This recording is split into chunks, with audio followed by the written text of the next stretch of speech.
But for those of you who I hope are listening for the first time tonight, or for those of you who have never heard of Texe Marrs, I want to tell you a little bit about him. He's the author of books such as Dark Secrets of the New Age, Circle of Intrigue, and Codex Magica. Okay?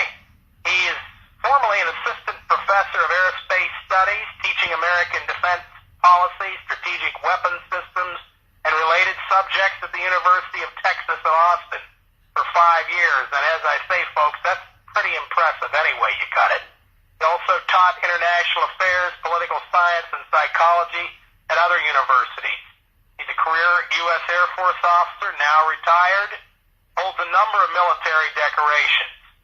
He has a monthly newsletter, The Power of Prophecy, and he has his own popular shortwave radio program, Power of Prophecy. There is much more than that, of course, because we know that our entire culture has been corrupted by Illuminati signs, Illuminati symbols, and by the way, I have a whole section in there on the Jewish Kabbalah and show how Kabbalistic magic is being used. And you'll remember that Albert Pike, the former sovereign grand commander of Scottish Rite Freemasonry, he endorsed the doctrines of the Synagogue of Satan because he exalted Lucifer as spiritual king of the world.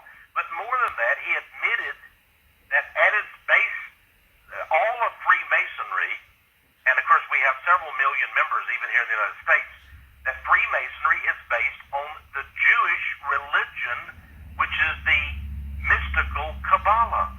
And it's interesting to me whether you're looking, at the protocols of the learned elders of Zion, which, by the way, talks about the mystical serpent that's traveling around the world to grab land and possessions and finally set up a world capital in Jerusalem.